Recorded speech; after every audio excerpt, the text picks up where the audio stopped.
The starship moved through space like a ghost. Its hull absorbed light instead of reflecting it. No energy signatures leaked from its engines. To anyone watching, there was nothing there at all. But inside the Times' silent horizon asterisk, Captain Lee Jiwoo stood on the bridge with his eyes fixed on the view screen. "Distance to the Council patrol?" he asked quietly. 4,000 kilometers and holding," replied Lieutenant Han Junho from the tactical station. "They haven't detected us." Jiwoo nodded slowly. It was always like this. For 300 years, humanity had watched the Galaxy Council from the shadows. They observed, recorded, and learned everything about the aliens who ruled the stars. And the Council never knew humans existed. Dr. Park Minji stepped up beside the captain. She carried a data tablet filled with information about the alien ships ahead. "Same patrol pattern as always," she said. "They're not even scanning properly.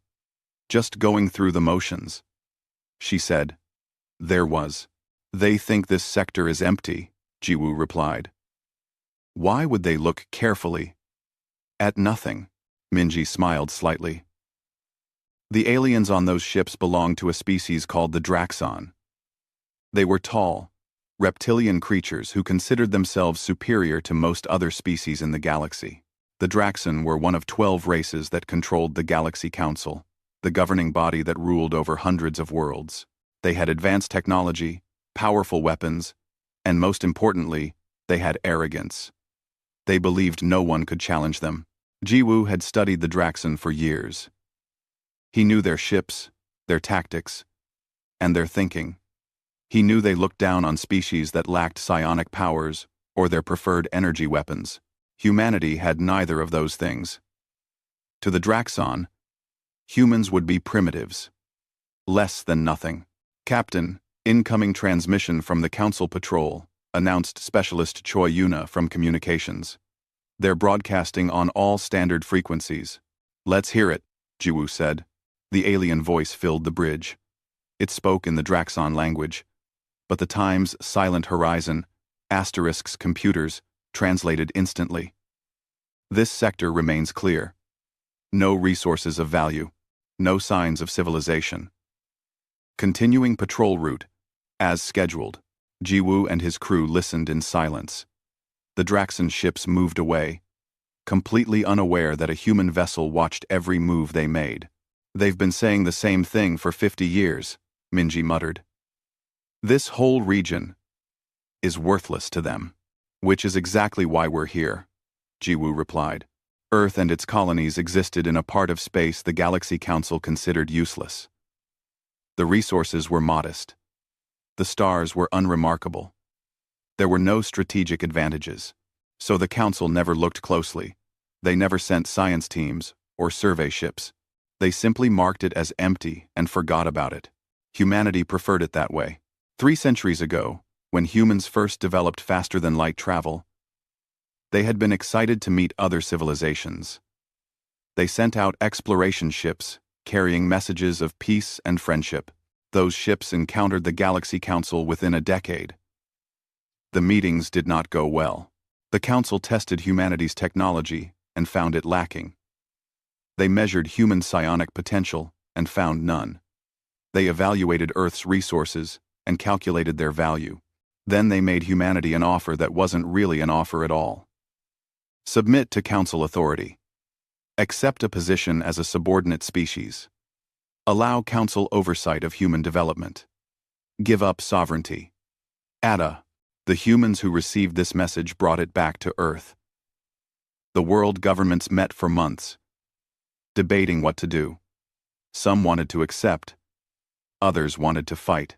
But a third group, led by a young admiral named Kang Do-hyun, suggested something different. Hide. Admiral Kang argued that humanity wasn't ready to face the Council. Their weapons were too powerful. Their numbers too great. Fighting would mean extinction, but accepting their terms meant giving up freedom forever. So instead, humanity would disappear. They would erase their presence, develop their technology in secret, and wait. However long it took, the plan worked better than anyone expected. Humanity withdrew all ships from explored space. They activated the most sophisticated stealth technology ever created. They moved their colonies to hidden locations, and they watched. For 300 years, they watched. During that time, humanity learned. They studied council technology and developed counters. They observed council politics and understood the power structures. They mapped every council world, every trade route, every military installation, and most importantly, they developed weapons and ships that operated on completely different principles than anything the council had seen. Jiwoo himself had been born into this hidden humanity. He had grown up knowing that Earth was a secret. His entire career had been spent in the Silent Fleet, the military force that protected humanity while remaining invisible. He was good at his job, patient, careful, never taking unnecessary risks. But now something had changed. "Captain, priority message from Fleet Command," Yuna announced. Jiwoo's expression tightened. Direct communication from the Admiral was rare. It usually meant trouble. "Open the channel. Encryption level maximum." The view screen shifted to show Admiral Kang Do-hyun. The old man was in his 90s now, but his eyes were still sharp. He looked tired, though. Worried. "Captain Lee," Kang said without preamble. "We have a situation. 3 days ago, our listening posts intercepted Galaxy Council communications regarding our solar system." Jiwoo felt ice form in his stomach. "Sir, the Council has approved a resource extraction operation in the Sol system.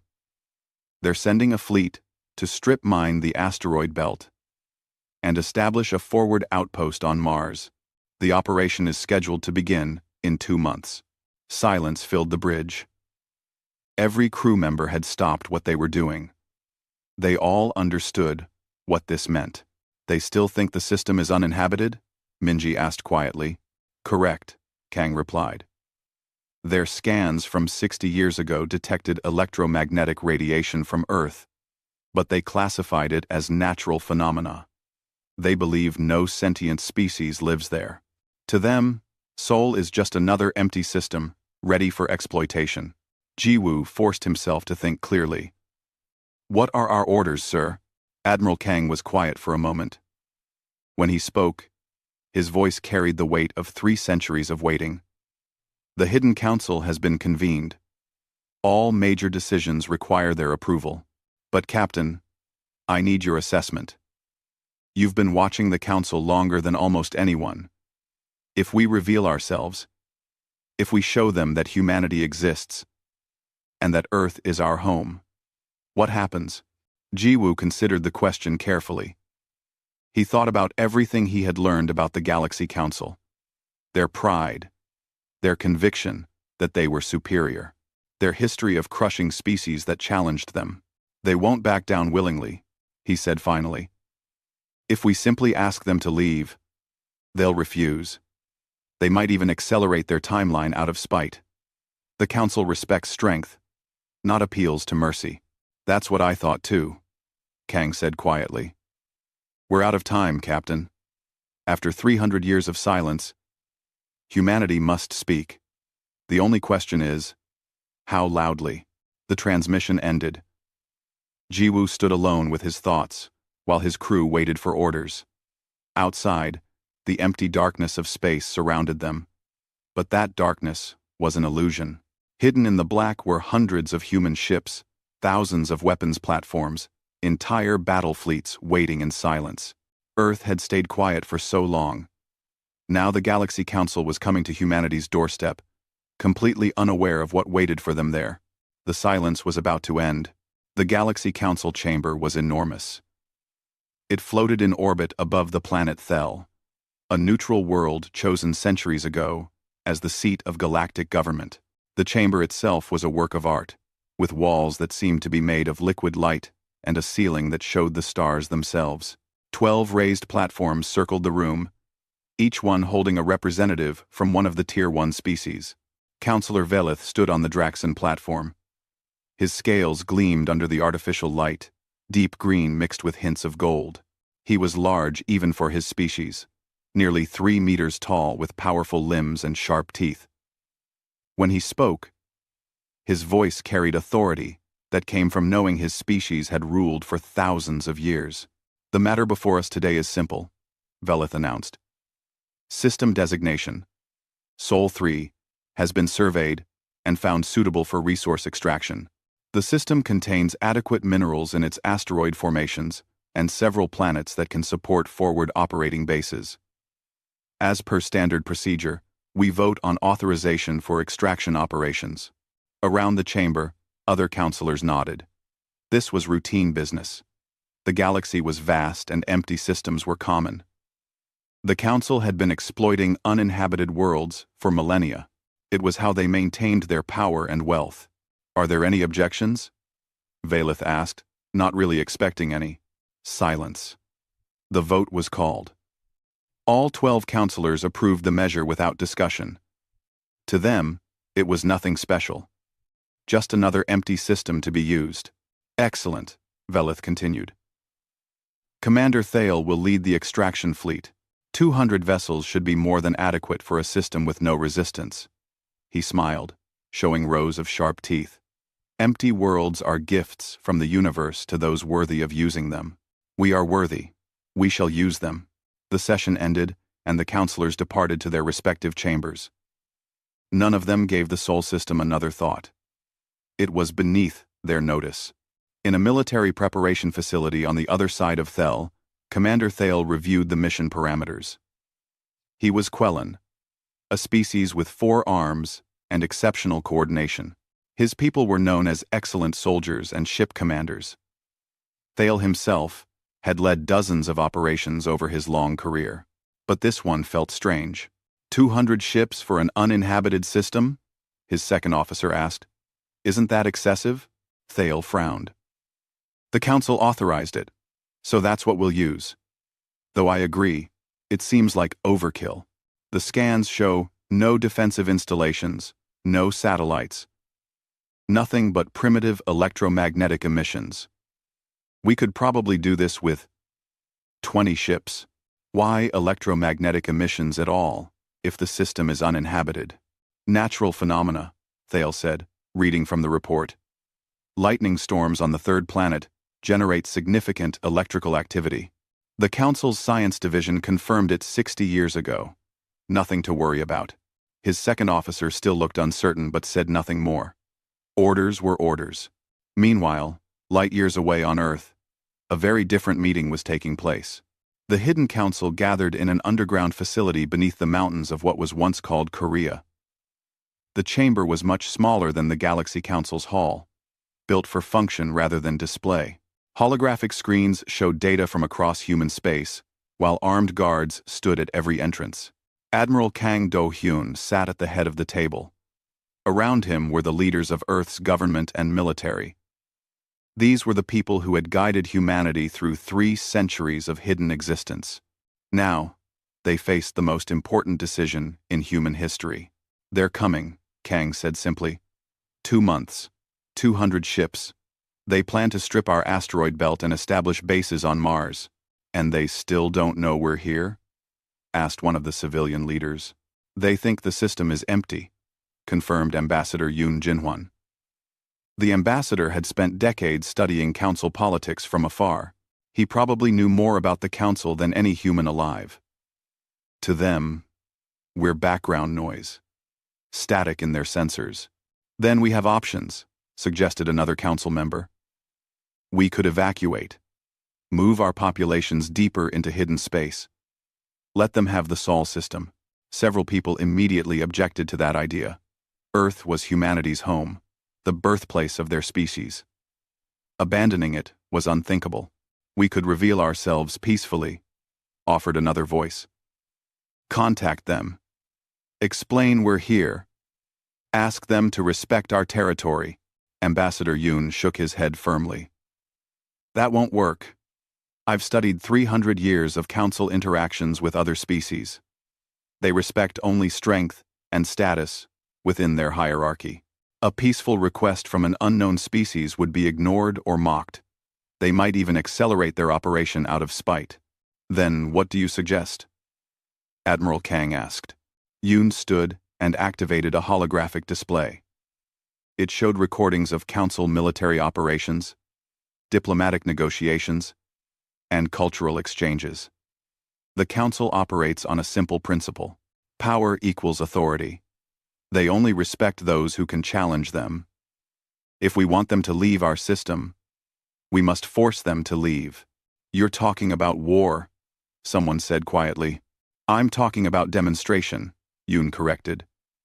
We don't need to destroy them. We need to show them that we exist, that we're powerful, and that attacking us would be costly. Once they understand those facts, they'll negotiate. Engineer Kim Hee-yeon spoke up from his position near the technical displays. We have the capability. Our quantum fold drives make our ships faster and more maneuverable than anything in the Council's fleet. Our stealth systems are 300 years more advanced than their detection technology. And our weapons can disable their ships without destroying them. Without destroying them? Someone asked. Why would we hold back? Because we're not trying to conquer the Council, Admiral Kang explained. We're trying to establish humanity as a sovereign power they must respect. Mercy from a position of strength is more frightening to them than simple violence. It shows restraint, control. It makes them wonder what else we're capable of. The discussion continued for hours. Arguments were made for every option. Some wanted to hide longer. Others wanted full military action. But slowly, a consensus formed. Humanity would reveal itself. But on their terms, at a time and place of their choosing, with a demonstration of power that would leave no doubt about their capabilities. We'll need someone to make first contact, Kang said. Someone who can speak for humanity, but also command respect. All eyes turned to the holographic image of Captain Lee Ji-woo, displayed on one of the screens. His service record was exceptional. 30 years in the Silent Fleet, dozens of successful reconnaissance missions, a reputation for calm judgment under pressure. Send the order to the Times, Silent Horizon *, Kang commanded. Captain Lee will intercept the Council fleet when they arrive. He'll deliver our message. After that, it's up to them how this proceeds. Back on Thel, Councillor Velith met with his assistant, Overseer Krath. Krath was younger, less experienced, but he had a mind for details that Velith sometimes lacked. Is something bothering you?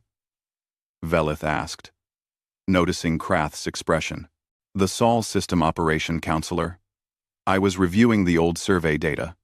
The electromagnetic signatures from the third planet are unusual, not consistent with natural lightning patterns. Velith waved a dismissive hand. The Science Division already evaluated it. Natural phenomena. You worry too much. Yes, Counselor, Krath said quietly. But he didn't look convinced. Commander Thale prepared his fleet with military efficiency. 200 ships assembled in orbit above Thale.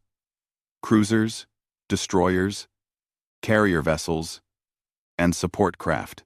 It was an impressive display of Council power. Perhaps too impressive for an empty system. But Thale followed his orders. His crew ran final system checks. Weapons were calibrated. Engines tested. Navigation routes plotted. Everything was ready. The fleet would depart in 3 days, travel for 6 weeks through faster-than-light corridors, and arrive at the Sol system right on schedule. None of them knew that every move they made was being watched. Hidden sensors planted throughout Council space transmitted data back to human intelligence. Humanity knew the exact composition of the fleet. They knew the departure time. They knew the route. They knew everything. And they were ready. On Earth, in the underground command center, Admiral Kang watched the preparations with tired eyes. 300 years. 3 centuries of patience and planning. It all came down to this. Are we making the right choice? Asked one of his aides quietly. Kang thought about it. He thought about all the years of hiding. All the sacrifices humans had made to remain secret. All the possibilities for disaster if this went wrong. I don't know, he admitted. But I know we can't hide forever. The galaxy is too small, and humanity is too large. Eventually, we would have been discovered. At least this way, we choose how and when. The aide nodded and left the admiral alone with his thoughts. Above Earth, invisible to normal sensors, the defense fleet waited. Hundreds of ships holding position in perfect silence. Each one, a marvel of human engineering. Each crew trained for years for this exact scenario. On the Times Silent Horizon asterisk, Captain Jiwoo stood on his bridge and looked at the stars. Somewhere out there, the Council fleet was preparing to invade his home. They thought they were going to an empty system. They thought no one would resist. They were about to learn how wrong they were.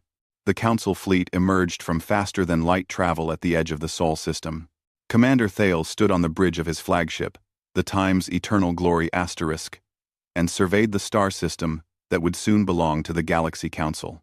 All ships report successful arrival, his second officer announced.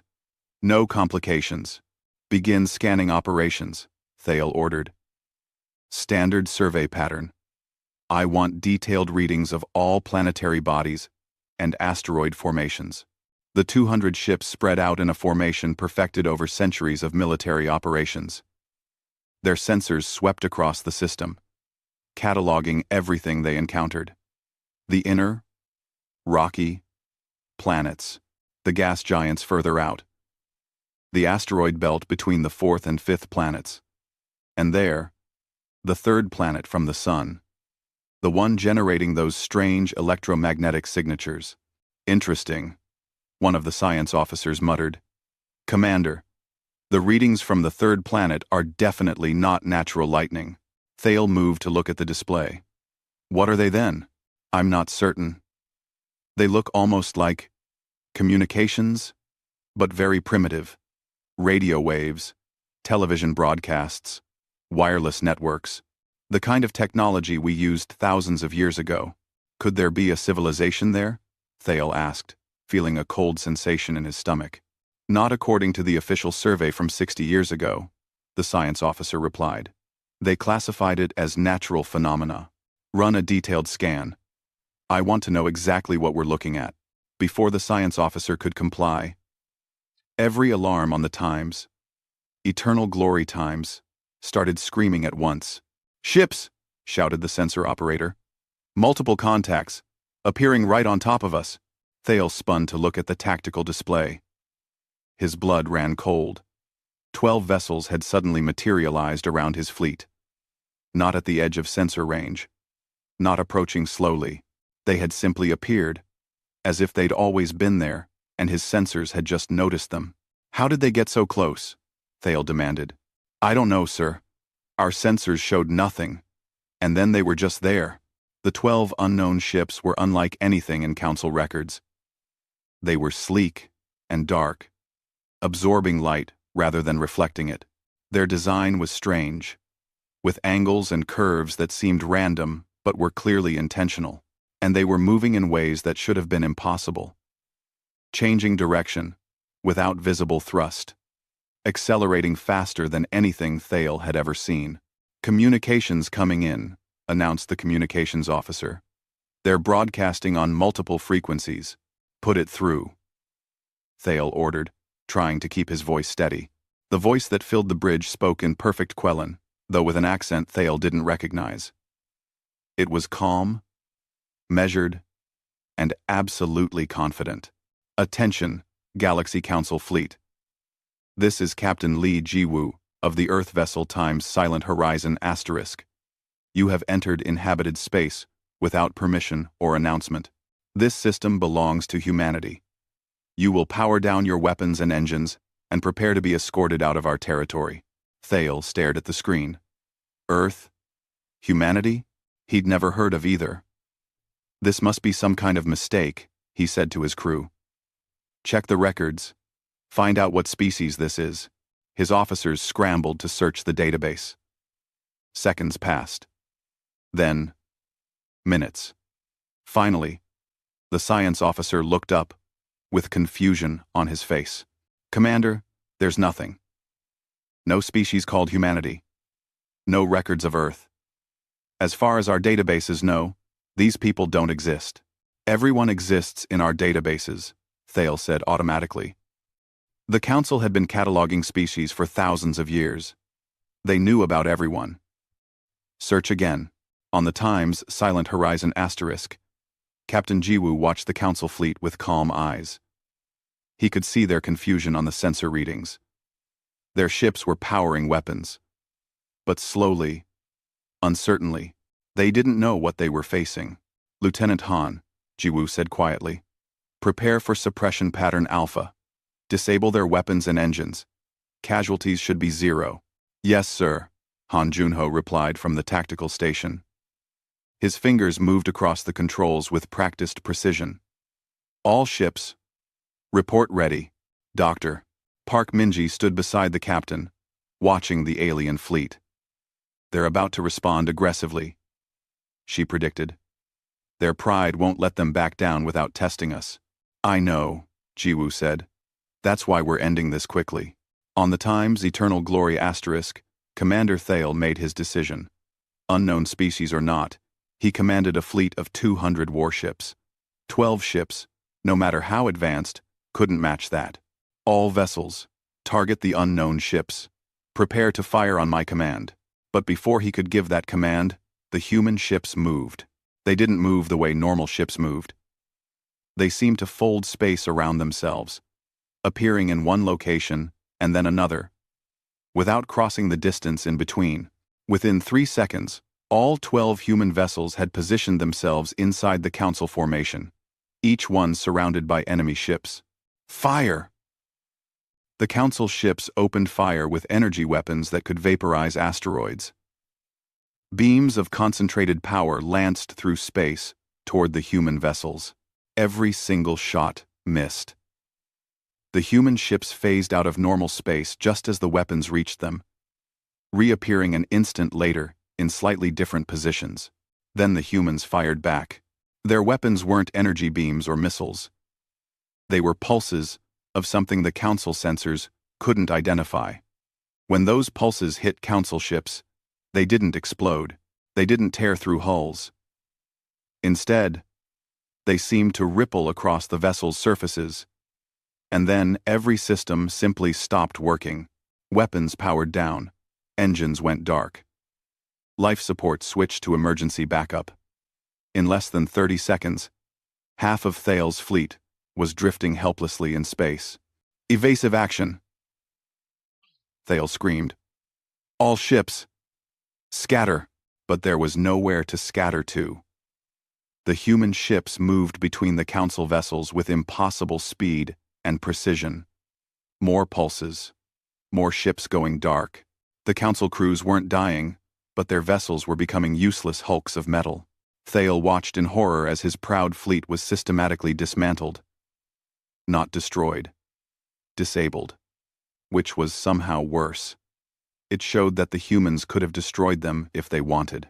They were choosing not to. In 6 minutes, it was over. 200 Council warships floated dead in space. Not one had been destroyed. Not one crew member had been killed.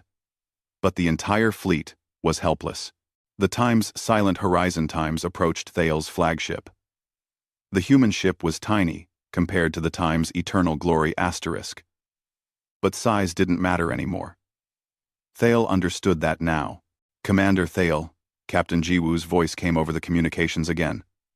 You attempted to seize our system. You attempted to attack our ships. Both actions were mistakes. However, we understand you were acting on incomplete information. Therefore, we are showing mercy. Thale said nothing. What could he say? One of your scout ships has been left operational, Jiwoo continued. It will return to Council space with a message. The rest of your fleet will remain here. Your crews unharmed but confined to their ships. When the Council agrees to recognize human sovereignty over this system, you will all be released and escorted safely to the border. You're taking hostages? Thale managed to say. We're preventing a war, Jiwoo corrected. If we had destroyed your fleet, the Council would send another, and another, until someone wins or both sides are exhausted. This way is better. Your people live. You eventually go home. And the Council learns an important lesson. A docking tube extended from the Times Silent Horizon Times to the Times Eternal Glory asterisk. Thale watched on his internal cameras as human soldiers entered his ship. They wore armor that seemed to absorb light, making them hard to focus on. They carried weapons that were compact but obviously effective, and they moved with discipline and precision that spoke of excellent training. The humans secured the Council crew without violence. They were firm, but not cruel. When some of Thale's soldiers tried to resist, the humans disabled them with non-lethal weapons and carried them to the medical bay for treatment. Dr. Shin Unji entered the Times, Eternal Glory Times, with medical supplies. She was a human doctor, small compared to the Quellan crew, but she moved through the ship with confidence. When she found wounded Council soldiers injured in the brief exchange of fire, she treated them immediately. "You're helping us?" one of the wounded Quellan asked in confusion. "You're injured," Dr. Shin replied simply. "That's reason enough." Overseer Krath, who had been aboard one of the other Council ships, watched everything carefully. He observed how the humans treated their prisoners, how they provided food and water, how they made sure everyone was comfortable despite the circumstances. And he recorded everything on a personal device the humans somehow didn't confiscate. Later, he would wonder if they knew about his recording and chose to allow it. The scout ship that Jiwoo had left operational departed for Council space. Its crew had witnessed everything and would report to the Council within weeks. Thale watched it go and felt shame burning inside him. He had been so confident. The mission had seemed so simple. Enter an empty system and claim its resources. But the system wasn't empty. And now, Thale and his entire fleet were prisoners of a species the Council didn't even know existed. On the Times Silent Horizon asterisk. Jiwoo stood in his ready room and composed a formal message to be sent with the scout ship. In it, he explained humanity's position. Earth and its colonies were sovereign territory. The Sol system was not available for exploitation. Humanity desired peaceful relations with the Galaxy Council, but would defend itself if necessary. He kept the message polite but firm. Ambassador Yoon had reviewed it and declared it perfect for the situation. "Think they'll listen?" Lieutenant Han asked. "No," Jiwoo said honestly. "Not immediately.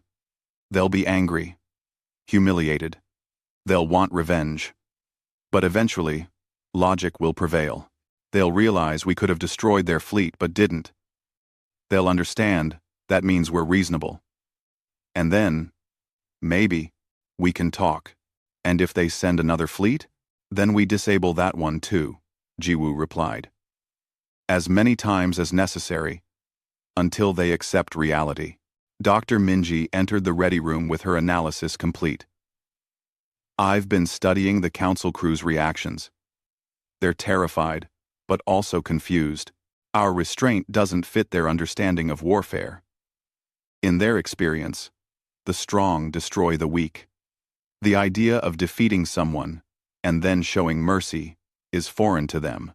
"Good," Jiwoo said. "Fear we can work with. Fear makes people cautious, and caution makes negotiations possible." In Council space, in his chambers on Thel, Counselor Velith would soon receive news that would shatter his world view. An entire military fleet disabled by 12 unknown vessels. A species called humanity claiming sovereignty over a system the Council thought was empty. And worst of all, mercy shown to Council forces, which implied the humans could have done worse. The Galaxy Council was about to face its greatest crisis in millennia, and it had all started because they made one simple assumption. They assumed silence meant weakness. They assumed an empty sensor reading meant an empty system. They were wrong. The Council scout ship arrived at Thel with news that sent shockwaves through the galactic government. Within hours, an emergency session was called. All 12 counselors gathered in the Great Chamber. But this time, the atmosphere was completely different. There was no routine business today. No casual approval of standard operations. Today, the Galaxy Council faced humiliation. Counselor Velith stood at his platform, his scales darker than usual, a sign of stress among the Draxan. He watched the footage from the Sol system 3 times before he could bring himself to speak. "This is unacceptable," he finally said, his voice shaking with rage. An entire Council fleet disabled, 200 warships rendered helpless by 12 unknown vessels. And they dare to demand we recognize their sovereignty? Other councilors murmured agreement. The footage showed the human ships moving through space in impossible ways. It showed Council weapons missing their targets. It showed proud warships going dark, one after another. It was a nightmare. But it was Councillor Priya who asked the important question. Priya was from a species called the Minith, smaller than most council races but known for wisdom. Who are they? How did we not know about them? We searched the databases, another councillor reported. There is no species called humanity on record. No previous contact. No survey data beyond the initial scan 60 years ago that classified the system as uninhabited. Then they've been hiding, Velith snarled. Watching us in secret, building weapons to use against us, or they've been avoiding us, Priya suggested carefully. The message they sent was not hostile. They claim we entered their territory without permission. They disabled our fleet, but killed no one. They're offering to release the hostages if we simply acknowledge their sovereignty. That doesn't sound like aggression to me. Velith turned on her with fury in his eyes. They attacked Council forces. They humiliated us. Every species in the galaxy will hear about this. Our authority will be questioned. Our power doubted. No, this cannot stand. We must respond with overwhelming force. I urge caution, Priya said, her voice calm despite Velith's rage. We don't understand their technology. We don't know their capabilities. Sending another fleet might lead to worse disaster. She's right, said Councillor Narek, a pragmatic leader from the industrial Tolvec species. Look at the footage again. Our sensors couldn't track them. Our weapons couldn't hit them. They moved through our formation like we weren't even there. Whatever technology they possess, it's beyond our current understanding. Fleet Admiral Gorvan entered the chamber. He was an old warrior from the Draxan species, veteran of dozens of campaigns. He had spent days analyzing the battle footage, and his conclusion was grim. The unknown species demonstrated complete tactical superiority, Gorvan reported. Their ships can phase in and out of normal space. Their weapons can disable our vessels without destroying them, which suggests incredible precision. And their intelligence was perfect. They knew exactly where we would be and when. What do you recommend, Admiral? Velith asked. Gorvan was quiet for a moment. When he spoke, his words shocked the entire council.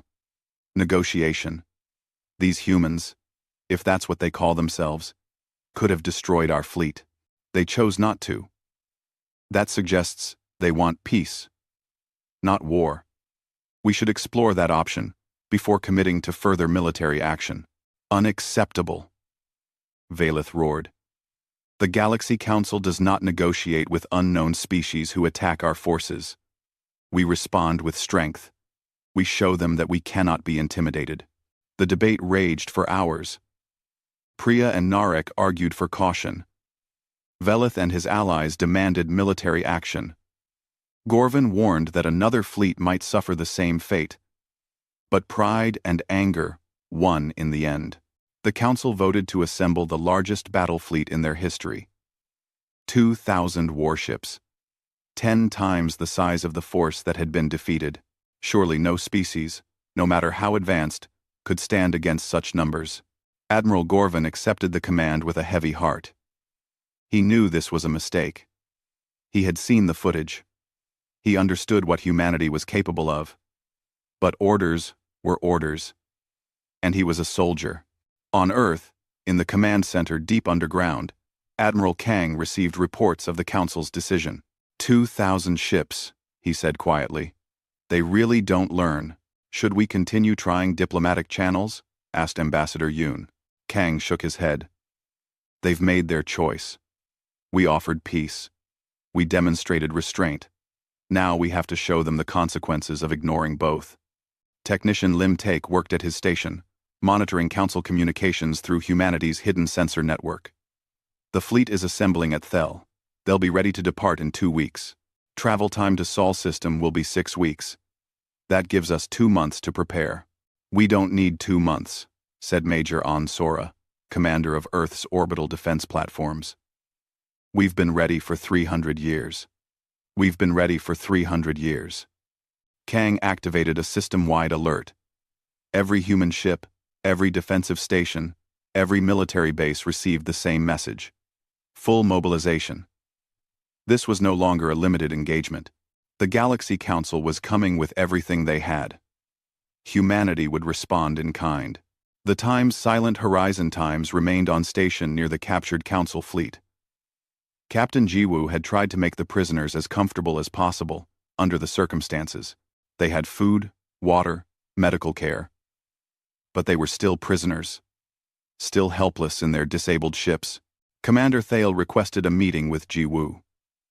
The human captain agreed, and came aboard the Times' Eternal Glory Times, with a small security detail. "Why are you doing this?" Thale asked when they met in his ready room. "You could have destroyed us. You could have killed everyone, and eliminated all evidence of the attack. Why show mercy?" Jiwoo considered his answer carefully. "Because we're not monsters. Because your crews were following orders based on incorrect information. And because we want the Council to understand something important." "What's that?" "That we're strong enough to destroy you but wise enough not to.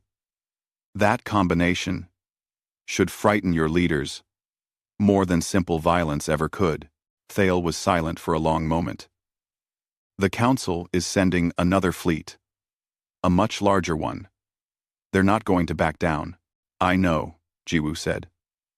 "We've been monitoring their communications. 2,000 ships. You can't defeat that many," Thale said, though he sounded uncertain. "We'll see. But Commander, understand something. We don't want to be your enemies. We just want to be left alone.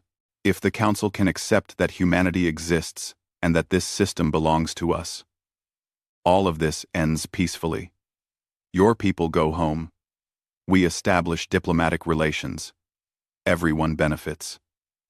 The Council doesn't think like that," Thale replied. "They only understand hierarchy. Superior and inferior. Strong and weak. You've challenged them, so they have to crush you to maintain their authority. Then they're going to learn a painful lesson about making assumptions," Jiwoo said quietly. 6 weeks later, Admiral Gorvin's fleet arrived at the edge of the Sol system. It was an awesome sight. 2,000 warships spread across space in perfect military formation. The combined firepower could devastate entire planets. Gorvin had fought in wars across the galaxy, and he had never commanded a force this large. "All ships report ready," his tactical officer announced. "Begin advance into the system," Gorvin ordered. "Battle formations. Sensors on maximum. I want to know if anything moves out there." The fleet moved forward. Slowly, carefully, Gorvin remembered what had happened to Thale's force. He wasn't going to be caught by surprise, but he was about to learn that surprise wasn't humanity's only tactic. "Contact!" the sensor operator suddenly shouted. Multiple ships appearing throughout the system. Gorvin looked at the tactical display and felt cold fear grip his hearts. The humans weren't hiding this time. They were revealing their full strength. Hundreds of ships materialized across the Sol system. Sleek warships, massive carriers, orbital platforms bristling with weapons. And they were all moving with that same impossible speed and precision that had defeated Thale's fleet. "How many?" Gorvin asked, though he wasn't sure he wanted to know. "Still counting, sir. At least 500 vessels so far. And detection is difficult. They keep phasing in and out." A transmission came through on all frequencies. It was the same voice as before. Captain Lee Jiwoo. Calm, measured, absolutely confident. "Admiral Gorvin, I presume. This is Captain Lee Jiwoo of Earth. We sent you a warning. We asked you to recognize our sovereignty and leave our system in peace. You ignored that warning and brought an invasion force to our home. This was a mistake. Gorvin opened communications. I have 2,000 warships. You cannot match that number. Numbers aren't everything, Admiral. Your previous commander learned that lesson. Must you learn it again? Gorvin hesitated. Every instinct told him this was wrong. The humans were too confident, too prepared. They weren't bluffing. But he had his orders. All ships, Gorvin commanded heavily. Engage the enemy. The Battle of Saul began, but it wasn't really a battle. It was a demonstration of exactly how outmatched the Galaxy Council was. Human ships moved through the Council formation like ghosts. They appeared, fired, and vanished before return fire could reach them. Their weapons disabled Council vessels. With surgical precision, Major On's orbital platforms released swarms of autonomous drones that overwhelmed Council defensive systems. Gorvin watched in growing horror as his fleet was systematically dismantled. His ships tried to fight back, but every tactic failed. Formation changes did nothing. Concentrated fire missed targets that simply weren't there when the weapons arrived. Even retreat was impossible, because human ships appeared wherever the Council vessels tried to go. In 6 hours, it was over. 2,000 Council warships floated dead in space. Not one destroyed. Not one crew killed. But the entire fleet was helpless, just like Thales had been. The difference was scale. The humiliation was so much worse. Human Marines boarded Gorvin's flagship. The Admiral stood on his bridge, waiting for them. When Captain Jiwoo arrived, Gorvin formally surrendered his weapon. Why didn't you destroy us? Gorvin asked, echoing Thales' question. Because we're not like you, Jiwoo replied simply. Dr. Shin Unji arrived behind the captain, carrying medical supplies. She immediately went to help wounded Council personnel. Other human medical teams spread throughout the captured fleet, treating injuries without asking who their patients were or what side they fought for. Gorvin watched this with confusion that slowly turned to understanding. The humans weren't just militarily superior. They operated on completely different principles. They valued life, even enemy life. They showed mercy, even to invaders. And that made them more dangerous than any weapon could ever be. The news of the second defeat reached the Galaxy Council like a thunderbolt. 2,000 warships disabled. The largest military fleet in Council history rendered helpless in less than a day. And still, the humans had killed no one. They had shown mercy again, which somehow made everything worse. Councillor Velith sat in his private chambers, staring at the footage. He had watched it 20 times now. Each viewing made him feel smaller. The humans had proven beyond doubt that they could destroy the Council if they wanted. They simply chose not to. That choice demonstrated power that Velith couldn't comprehend. We need to talk, Councillor Priya said, entering without being invited. Behind her came Councillor Narek and several others from the moderate faction. Get out, Velith said weakly. No, Priya replied, her small frame somehow commanding despite Velith's size advantage. This ends now. You and your allies pushed for military action twice. Twice we were humiliated. No more. The Council will vote again, and this time... They attacked us, Velith protested, but even he could hear how hollow that sounded. They defended their home, Narek corrected. We entered their system without permission. We tried to take their resources. We sent military fleets to enforce our will. By any definition, we were the aggressors. The emergency council session that followed was unlike anything in galactic history. For the first time in millennia, the council faced a species they couldn't bully, couldn't intimidate, and couldn't defeat. The debate lasted 3 days. Eventually, even the hardliners had to accept reality. Humanity was here to stay. The question was, how to deal with them. Meanwhile, across council space, something unexpected was happening. Overseer Krath had uploaded his recordings from the human capture of the First Fleet. His footage showed how the humans treated their prisoners, how they provided medical care, food, and respect, how they showed mercy to enemies who had come to invade their home. The video went viral across dozens of species. Many of them were subordinate members of the Council, species classified as Tier 2 or Tier 3, species who had been conquered or absorbed into the Council hierarchy. They watched the footage and began asking questions. If humanity could stand up to the Council, why couldn't they? If the humans could demand respect and get it, why were they still treated as inferiors? The Council faced not just a military defeat, but an ideological crisis. Admiral Kang received a message from the Council 3 weeks after the Battle of Seoul. It was a formal invitation to meet with the full Council and discuss terms of recognition. Kang read the message 3 times before allowing himself to smile. "They're ready to talk," he told Ambassador Yoon. "About time," Yoon replied. "Though I suspect we'll have to be careful. Wounded pride makes for dangerous negotiations." Kang assembled a small diplomatic team. Himself, Ambassador Yoon, Captain Ji-woo, and Engineer Kim Hyun. They boarded a human vessel that was designed for diplomatic missions. Unlike the warships, this one was elegant and visible. Humanity was done hiding. The journey to Thel took 2 weeks. During that time, the human ship passed through Council space openly for the first time. Other species' vessels detected them and transmitted their surprise across the communication networks. Humanity had revealed itself to the galaxy. When the human ship arrived at Thel, it was met by an escort of Council vessels. Not an honor guard exactly, but not hostile either. Uncertain, wary. The aliens didn't know how to categorize these new arrivals. The Council chamber had never felt this tense. All 12 counselors were present, along with hundreds of observers from various species. Everyone wanted to see the humans who had defeated the mighty Council not once, but twice. Admiral Kang entered the chamber with his small team. He was old, his hair gray, but he walked with the confidence of someone who held all the important cards in a negotiation.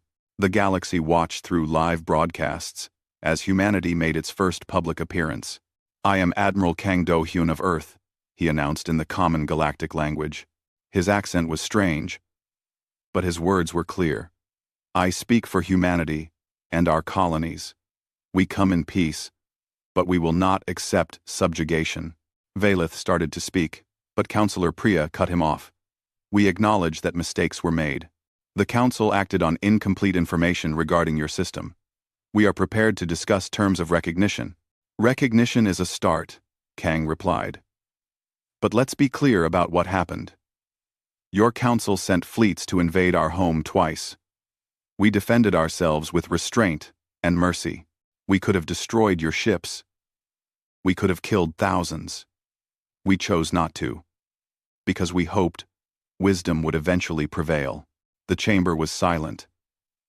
No one had ever spoken to the Council this way. The directness was shocking.